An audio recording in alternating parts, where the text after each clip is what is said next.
नमस्कार, Hindustan live today में आपका स्वागत है। अब देखते हैं समाचारों को विस्तार से। हिंद मजदूर किसान समिति के सैकड़ों लोग सिंधु बॉर्डर हुए रवाना, सद्बुद्धि के लिए करेंगे हवन। जनपद मुजफ्फरनगर के महावीर चौक स्थित राजकीय इंटर कॉलेज के मैदान में हिंद मजदूर किसान समिति के सैकड़ों कार्यकर्ता एकत्रित हुए, जहां से हिंद मजदूर किसान समिति के राष्ट्रीय अध्यक्ष चंद्रमोहन गुरु पहुंचे और जानकारी देते हुए बताया कि हिंद मजदूर किसान समिति के कार्यकर्ता आज यहां जो एकत्रित हुए हैं उसका कारण यह है कि सिंधु बॉर्डर पर एक गरीब मजदूर की हत्या कर दी गई थी। उसी मामले से संबंधित हिंद मजदूर किसान समिति द्वारा सिंधु बॉर्डर पर जाकर हत्यारों की सद्बुद्धि के हवन यज्ञ किया जाएगा। गुरु चंद्र मोहन द्वारा जानकारी देते हुए बताया गया कि जिस तरह से अराजकता फैल रही है और तालिबानी हरकत की गई, यह निंदनीय है। देश में संविधान है, संविधान के दायरे से ही काम चलता है, ना कि अराजकता से।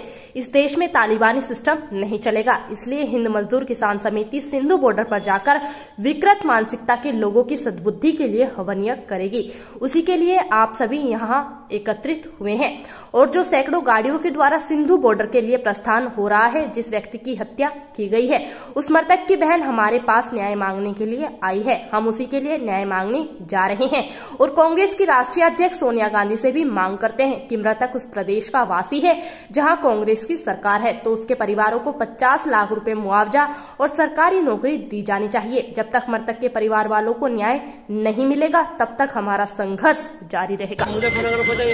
आज का जो ये है सिंधु बॉर्डर जाकर एक हवन करना सद्बुद्धि के लिए, जिन्होंने संविधान का अपमान किया और एक गरीब दलित मजदूर की बेरहमी से हत्या हो गई बिना सबूत के, ये संविधान का अपमान है।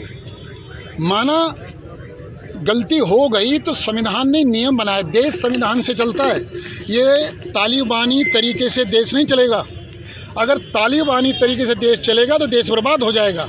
इसके लिए हमने आज मुजफ्फरनगर 423 किलोमीटर दूर से आज जो बहन आई है हमारे पास एक इस न्याय मांगने के लिए, हम जब तक मुआवजा कम से कम 50 लाख रुपए का मुआवजा और सरकारी नौकरी नहीं मिलती तब तक हम इस संघर्ष को बंद नहीं करेंगे। हम मुजफ्फरनगर के किसान, ये केवल नारा नहीं है, मजदूर किसान एकता जिंदाबाद, ये एकता जिंदाबाद केवल नारे में नहीं, हकीकत में दिखानी पड़ेगी। मजदूर और किसान दोनों एक हैं। अगर मजदूर पे अत्याचार हो रहा है तो किसान को बढ़ चढ़कर आगे आना पड़ेगा। ये ढोंग ना करे, ये मजदूर किसान एकता जिंदाबाद केवल नारा रहे। इसलिए वो सिंधु बॉर्डर पर जाकर हम आदरणीय श्रीमती सोनिया गांधी जी से भी उनके निवास पर मिलने का प्रयास करेंगे, क्योंकि वहाँ कांग्रेस की सरकार है। जब वे उत्तर प्रदेश में मुआवजा दे सकती हैं, उनकी सरकार दे सकती है, तो पंजाब में इतनी जघन्य हत्या हुई है उस पर मुआवजे की घोषणा क्यों नहीं की गई?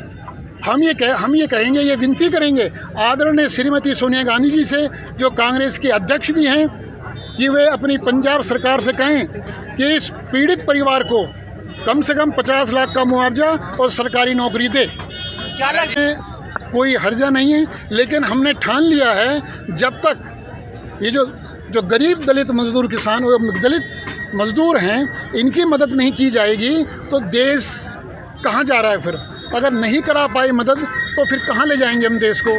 क्या हम झूठे नारे लगाते रहें, मजदूर किसान एकता जिंदाबाद, ये केवल नारों में रहे, ना हो इसमें काम कुछ? लखीमपुर खीरी कांड को लेकर तो राजनीति की गई पूरी, मगर इनके परिवार से कोई भी पीड़ित राजनीति लोग कोई भी नहीं मिलने गया, तो क्या करना चाहिए? यही दुर्भाग्य है। केवल आज 75 साल देश को, आज लगभग 75 साल देश को आज़ाद हुए हो गए हैं। आज केवल राजनीति इंसान पे नहीं है, वोट पे है, चुनाव पे है, बस और कुछ नहीं। इंसानियत अगर मर गई तो किससे वोट मांगोगे?